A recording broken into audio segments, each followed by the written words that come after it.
Welcome to the Power of Love Show, sponsored by the D.D. Jackson Foundation, where we shine a light on loss and grief and how it impacts our lives. We are here to provide hope, resources, and a community so no one feels alone in their grief. Enjoy the show. Welcome to the Power of Love Show, sponsored by the D.D. Jackson Foundation, where we shine a light on loss and grief and how it impacts your life. My name is T.J. Jackson, and with me is my eldest brother, Taj Jackson. What's up, T? What is going on, man? How are you? Good. Doing well. Very good. Today's date is November 15th, 2023, and we have a special show lined up for you. But before we get to that, we have to do a little bit of a disclaimer, and that is that we are not licensed therapists. We are just ordinary people who've experienced loss in our life. We like to think we have learned from it. And what we like to do here is we like to share our opinions in an attempt to help you get through whatever it is you are going through. Saying that, if you need professional help, we urge you to seek it and to find it. Please do not just rely on us. Very important. A couple of things I also want to mention, that if this is your first time either watching or listening to the Power of Love Show, we want to remind you to check out our website, www.ddjf.org, all letters, ddjf.org, and check out what the foundation is up to. You can learn more about us if this is your very first time knowing about the D.D. Jackson Foundation. But the website, the ddjf.org, is your one-stop shop to start your journey in for our foundation. What else can I say, Taj, before we get going with our show? I know we're going to talk a bit about what's been going on in our week, but is there anything else I should be adding on before we even get to there? Not that I know of.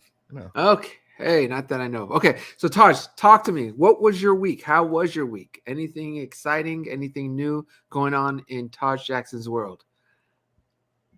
It's raining, which is interesting. Why is it interesting, Taj? What makes it interesting? It doesn't rain often in Southern California, LA, Yeah. to be specific. And Do you not like the rain? I know you like it a lot in that I way. do. I don't mind it. It's nice when it comes in. It was raining pretty hard at one point in that way, and I just wasn't prepared. I didn't bring an umbrella or anything, and I was picking up Taylor from school, so we got soaked. But it was something to laugh about in general. But yeah, um, I I don't mind the rain. It's just people don't know really how to drive in the rain, and Yeah. so it kind of backs up everything. But I mean, I think that, and really quickly, I got to see Grandma and some of my cousins Oh, uh, cool. on Sunday, I think it was, and seeing family is always incredible. So Yeah. in that way, that was Yeah. probably the highlight of my week. That is so cool. I Oh, loved it. I almost forgot to my sounds like an afterthought. My wife's birthday, we celebrated that, Nice. Yeah, that's and my definitely sister. not an afterthought. Yeah, I forgot that. I had to look at the date and go, oh my gosh, that was last week too. Yeah, Did you guys do anything fun? we all went to, and I'm gonna butcher the name, Foca de Chao or something. It's that Brazilian steakhouse, or we went Very cool. there and celebrated it there. Very cool. Yeah, so that was Um, yeah. I'm trying to think what I did. I don't feel like there was anything exciting going on in my world. Um, yeah, I have nothing exciting to share Yeah, except that I've been running around trying to catch up and yeah, get that's the problem. organized. Yeah, It always happens to me at the end of the year. I try to reorganize and reassess and replan how I want to attack the new year. So I've been in that little bit of a kick. I got to get more reading done. I started my health transformation. I've lost weight, but have gaining some back. So I'm trying to keep control of that. I see you're on still doing your thing, Taj. I'm proud of you, man. thank you. Slowly dropping and probably Yeah, feeling way better. So good for you. I am But much yeah, better. Do you make it's do you start making your resolutions now though? Are you I do. I start planning for the new year now. okay? Yeah, I do. I started it a couple years ago, and it's just, I mean, yoga was one of my big things I wanted to add in 2023, and I planned that right around now. And I did all my research on where I wanted to go and how often I want to do it. I made a weekly plan, and that's what I've been slowly trying to do for next year as well. And it's just easier for me to do it in advance like that. So Nice. yeah. All right. Well, Todd, I don't think there's much more to say besides, I mean, next week we'll have Thanksgiving the day after, so we'll have something to say about that. But I think we should just get right into our show, if that's okay with you, man. I'm excited. Let's do it. All right. So, on today's episode of the Power of Love show, we welcome a very special guest. Her name is Aimee Joy Taylor. She's based in Charlotte, North Carolina. Aimee is a highly regarded educator in the field of grief massage. Drawing from her own personal experience with grief, she developed a unique approach and training program that centers around the transformative power of safe and gentle touch. Having gone through the sudden and traumatic loss of two family members in her 20s, Aimee carries a profound understanding of grief.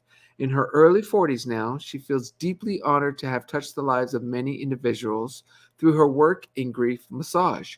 Her contributions have been recognized with grief massage community service grants from the Massage Therapy Foundation.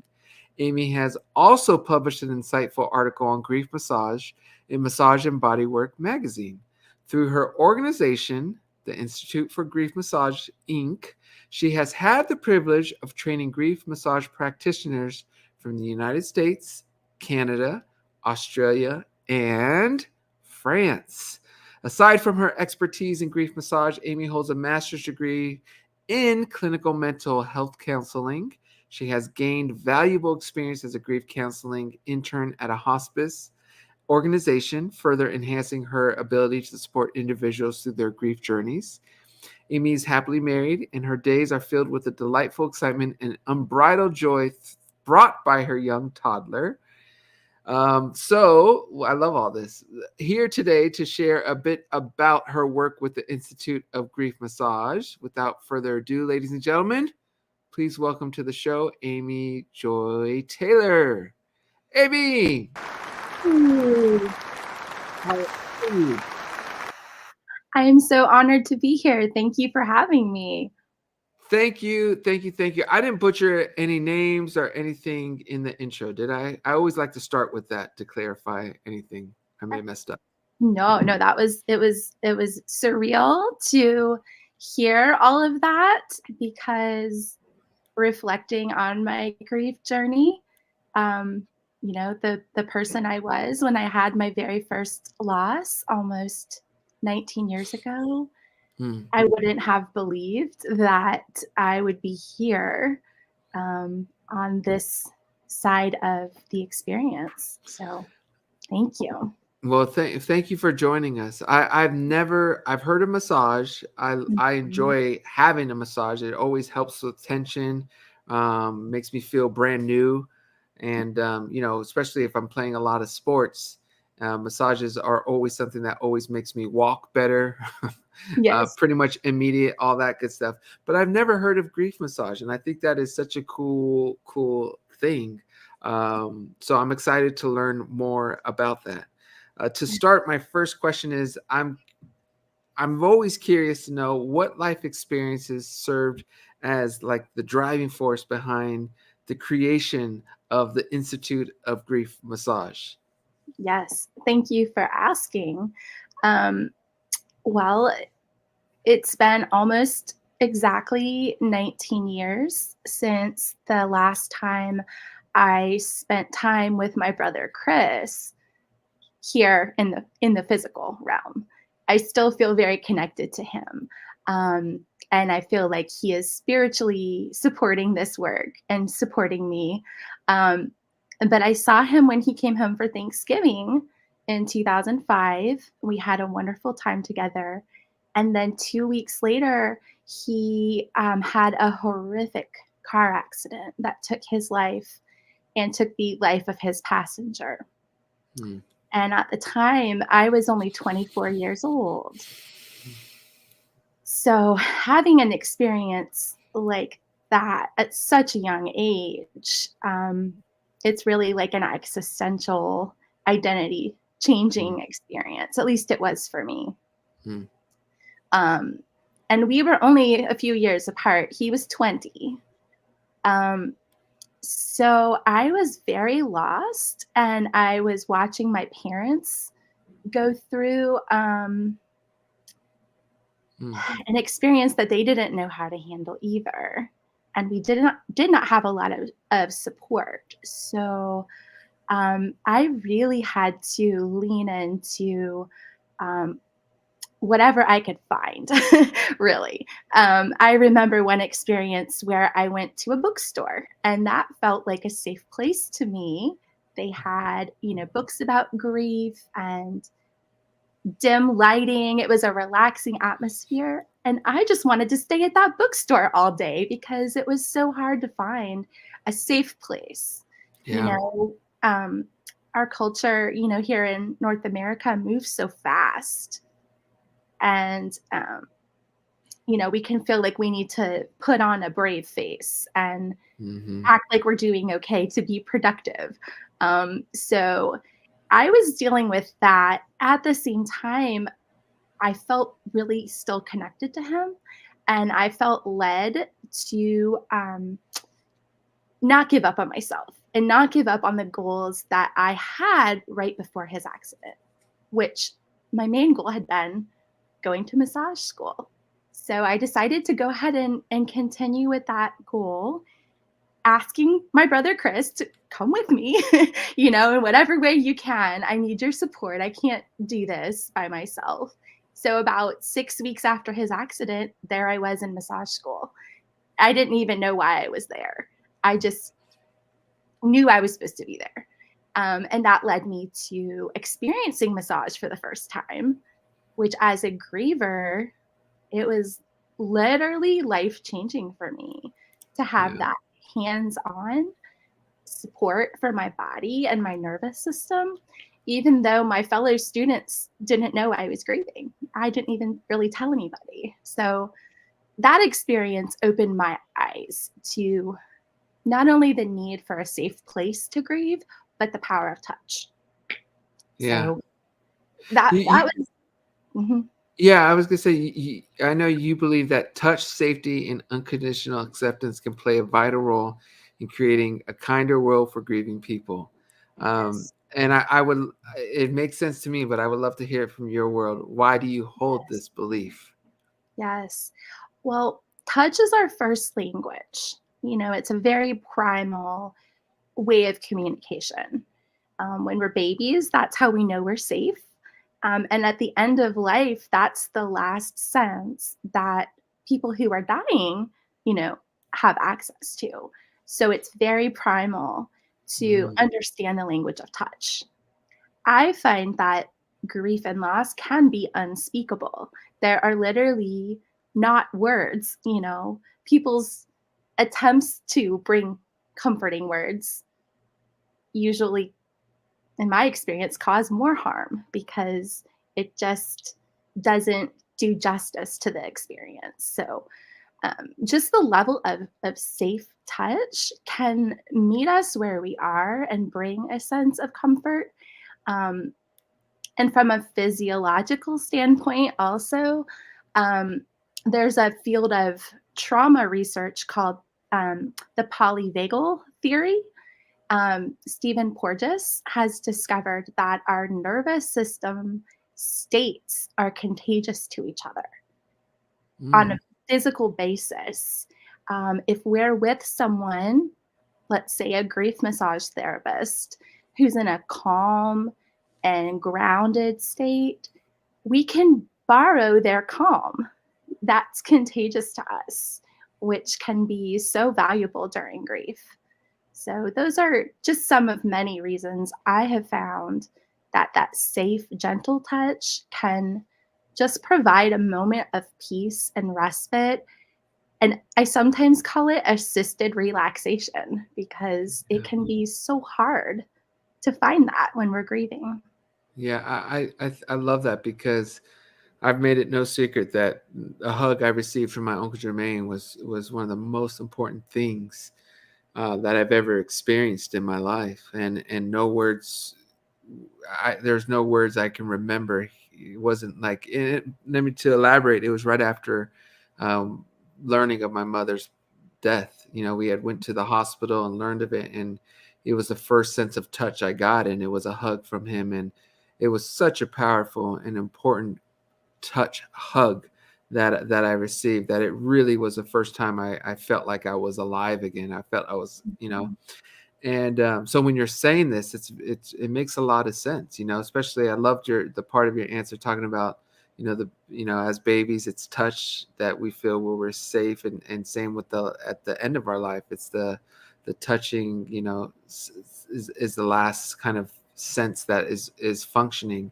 And I think that's a very powerful thing that we, not only in the world, but even in the grief community, don't pay enough respect to. So when I heard about you and grief massage, it was very interesting to me. And just hearing you speak about this is even more so interesting. So I would like to know more, if that's okay, about grief massage. Is it something that is growing? Is it something that I had not heard of it before you, Aimee? So please, if you don't mind giving a bit of a history, like is it where we're at on it and how we can make this more mainstream?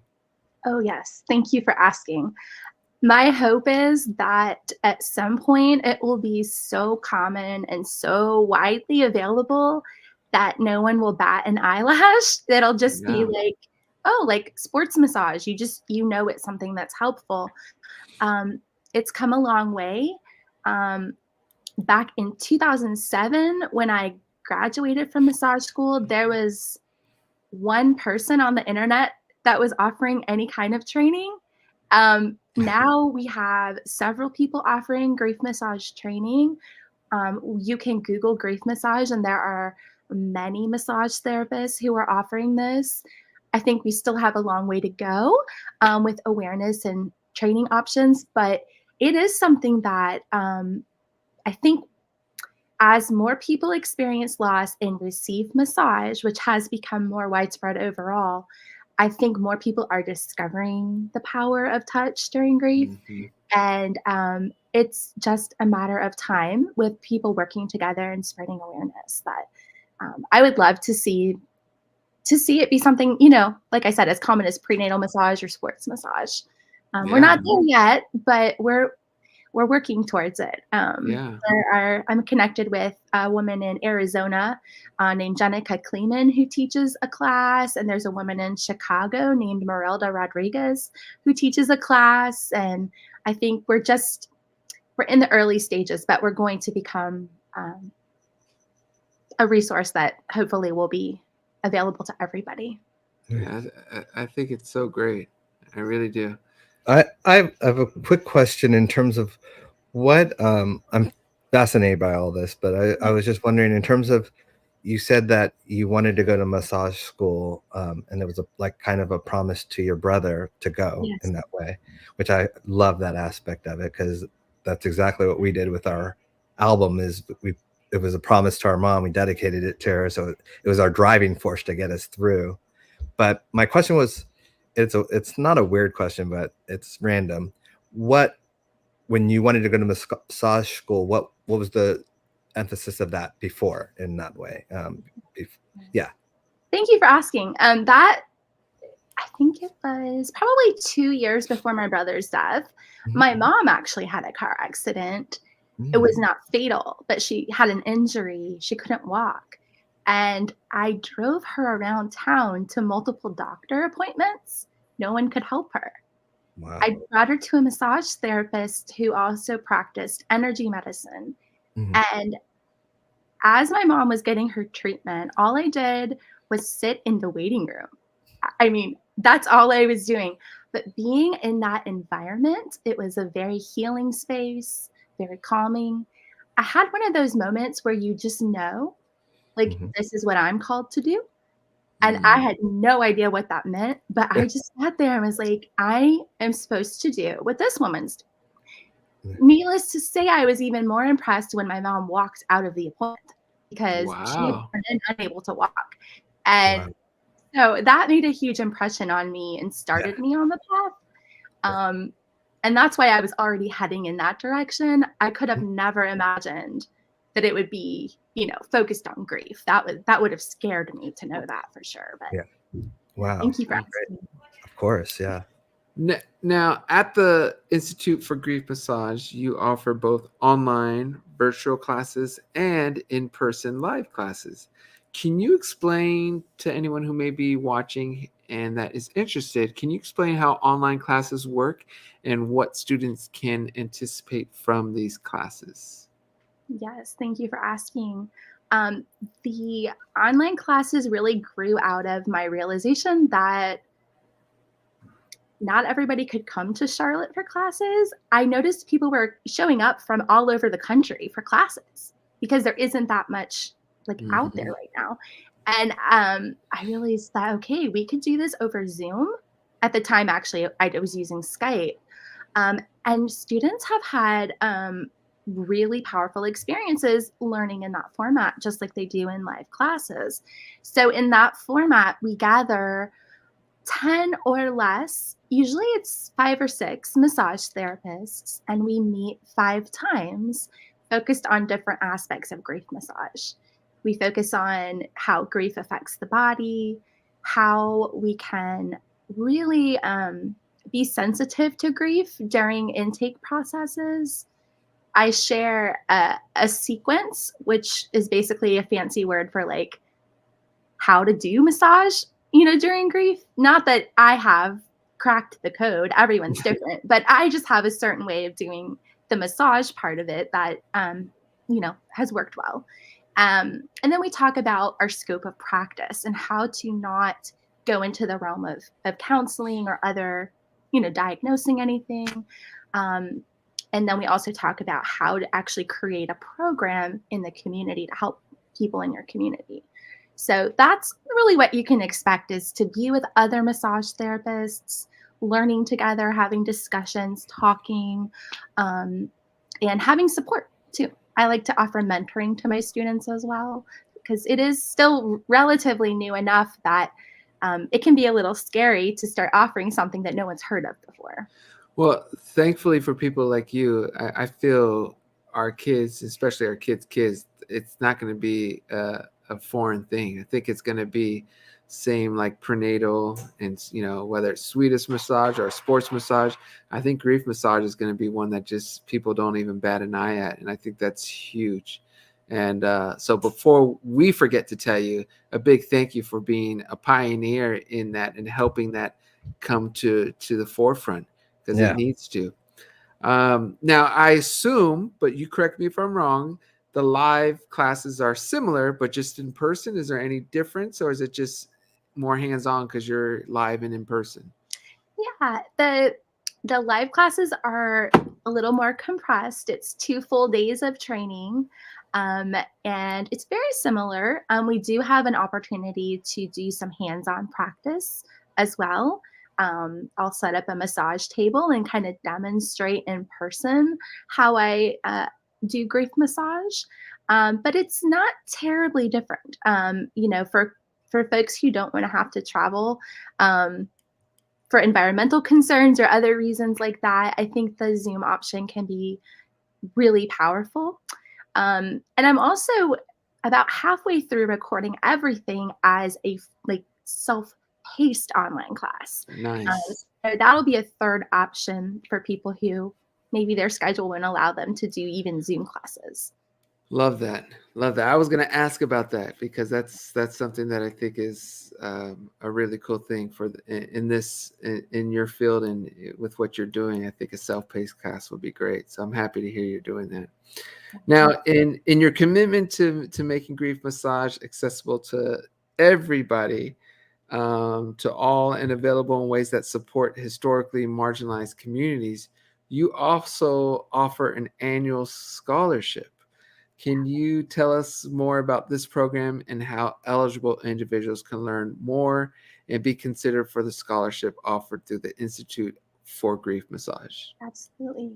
One thing I have learned is that while my individual grief cracked my heart open, as I've gone through multiple losses, that cracking open of my heart makes me more sensitive and aware of collective grief. And I think that's part of the journey, at least for my organization, is not only to focus on individual, but collective grief. And so, yes, I have offered scholarships for massage therapists who identify as Black, Indigenous, people of color. There's no requirement other than you are licensed and that is how you identify and you want to serve in the community.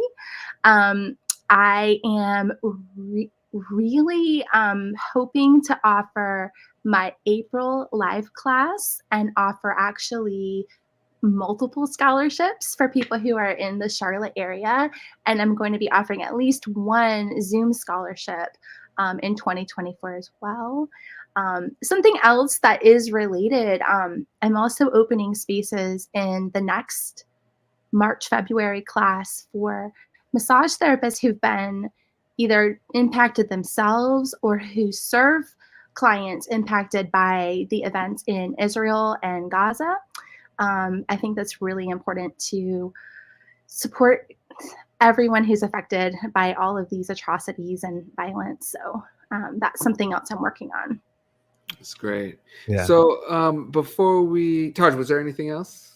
No, I mean, just as you say, like, there's so much that you're that you're doing in that way, which is great. And obviously being in the forefront of something is such a important responsibility, but your passion is what really I'm in awe of in that way. So I'm just, I can see the not even the importance to you, but just, I'll think of the word.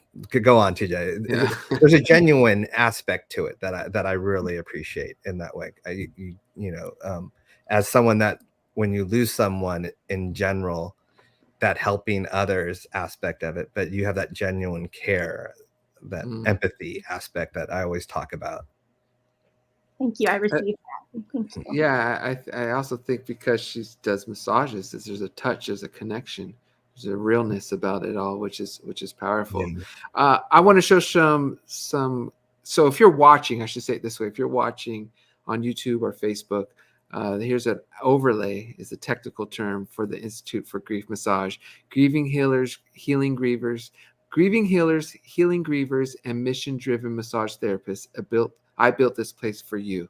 Awesome. You can learn more at griefmassage.org. The Instagram is at the Institute for Grief Massage.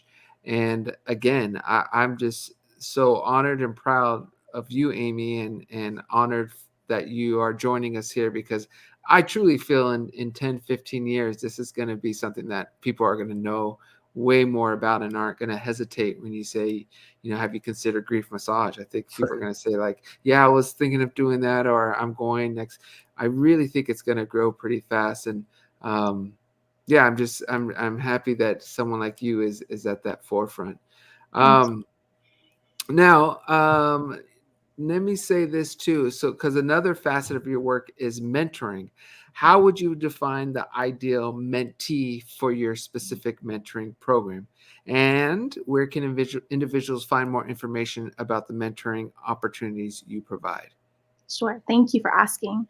I find that right now the ideal person is someone who's taken training in grief massage and really wants support taking action with what they've learned. There's a lot of data that suggests that learning plus mentorship really makes a difference, because it's easy to take information, try to implement it, and then get discouraged. So if you have a mentor, it's like having a coach who can really support and help you. So on my website, griefmassage.org, there's a page, Work With Me. I would be happy to work with anybody who, either took my class or another training who wants that kind of support. Love it. Okay, so I put the griefmassage.org on the website again. So if you're watching, it's griefmassage.org, or listening, griefmassage.org. I always like to spell it out, because sometimes when I'm listening to a podcast, I have like, how was it done? Or I don't want to misspell. So I apologize for anyone who's like, oh, here we go spelling. We can read. But anyways, I also, before we start to slowly close out, I want to make sure I have the correct Instagram. That is at the Institute for Grief Massage. If you want to learn more, follow the page, follow what Aimee's doing there. And then also on Facebook, the Institute for Grief Massage, Inc. There are a couple of questions that is, if it's okay with you, there, I should say it this way. There's a couple of comments I'm going to show. Carrie says, hugs always calm my body and soul. Old Soul says, massage releases endorphins that make you feel better. Yours truly, April, says, I just started giving hugs instead of words to people I knew who are grieving. That speaks for itself. And then Marlene, or I should say Georgina, says, I would like to know, how is the response from people after such a grief massage? What do they tell you? Never heard of this before, but actually sounds very calming. So is there anything that comes to mind that people say or experience after a massage session that you would want to share with the community? Absolutely. Thank you for your question or for your comment. One way that I've described grief to clients, massage clients, is a snow globe where grief and loss reminders are constantly shaking the snow globe and unsettling our nervous system. So I have had clients come out and say, my snow globe is settled. And I liked that connection to the metaphor that we've used. I do always recommend to the massage therapists I train that we're really careful not to put pressure on our clients to feel better after grief massage, because that can be part of traditional massage, oh, are you feeling better? And I feel like in our context, it's okay if you don't feel better. You come as you are, leave as you are. You're accepted here any way that you are. So I always like to encourage the massage therapist to just say, welcome back, rather than how are you feeling or are you feeling better? So that's Great. just kind of a side note. Marlene says, I love doing massages when I was a how do you say beautician? Beautician. There he goes. Beautician. When I was a beautician. I don't think I've ever said that word before. I don't think it sounds like you haven't. Thank you, Taj. I like giving people well-being. I'm a very tactile person, and a lot of energy goes into massages. She also follows with, when you do massage, you can feel bad energy. How do you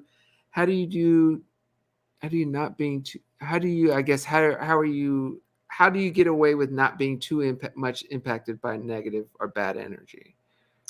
That's a great question. That's something we definitely talk about a lot in the training, but it is very important not to carry our clients' grief home with us. I had a massage therapist I was training who experienced that, who went home and really couldn't participate in the activities that she had planned for the weekend because she was rehashing and ruminating on her client's story. And what I shared with her was that as a griever myself, I always hesitated to share what I was going through because I did not want to overwhelm other people. And I was able to say, hey, I wouldn't want my massage therapist to go home and ruminate over my loss. You're not doing your client a favor by doing that. So finding a way to disconnect afterwards, to have that empathy, and then having a ritual to disconnect is really important. For me, usually it involves water, taking a shower, using a sugar scrub, saying a prayer. Everyone finds their own way to do it. Love it. Very informative. Very good answer. Okay. So two more things. The first one is, how can our community best engage with you to learn more and possibly work with you? Where can listeners find more information and stay updated on your work? Yes, thank you for asking. I would say that going through my website is a great way to stay connected. Social media is great. You can also reach out to me. I am a busy mom of a toddler, so be gracious if I take a long time to get back to you. But I respond to every email. It's just my name, AIMEE TAYLOR at griefmassage.org. Okay, so Aimee Taylor at griefmassage.org. Yes. All right. Okay. So a couple of quick comments, and then we will get to the finale. But Suzanne says the snow globe comparison is amazing. That's exactly how grief and trauma can feel. Jack Love also says, I love this analogy of a snow globe. And then Carrie says, I love the snow globe analogy. So that's a very impactful way to describe that feeling. So just want to share that with you. Okay, Aimee, I kind of gave you a warning. I think I did. Yes, I did. I before we went live, I told you how what we like to do here on the Power of Love show is give our guests the final word to close out the show. Anything you want to share with our community, it could be on topic, it could be off topic, it could be anything you want, from your favorite TV show to your favorite poem to what you've learned on your journey to what's coming up for you in the future. Anything you want, please feel free to share it with our community right now. Sure. I just want to share a tool that's been really helpful for me. I learned it from Dr. Kristen Neff, who teaches about self-compassion. And it's simply to place a hand or both hands over your heart. And it's so simple, but it's so profound, especially when we have a broken heart. My heart has been hurting a lot lately with world events and loved ones dealing with so much grief. And I find myself actually just walking around with my hand on my heart and having compassion for myself and my own broken heart. So when our heart's broken, it's also open. I feel like this is a tool that anyone can use at any time to support themselves in grief and also to feel connected to others through their heart. Love it. Love it. I've never heard of that too, Aimee. I mean, you're teaching. This is all new stuff. I love this. So thank you so much. I'm happy to share. Absolutely. Really, really, really appreciate it. For having me. And by the way, Sequoia says, hey, Aimee, I've been a massage therapist for 6 years now. I thought about going back to school as a refresher or taking psych classes to add in my sessions. I think I want to study grief massage too. Well, there you go, Sequoia. Get in touch. I would love to work with you. That is so cool. All right. Well, I think that is it. Taj, if there's anything else I may have missed or anything you want to add, please, now is the time, my friend. No, I mean, obviously, I love this episode just because I've learned so much in that way.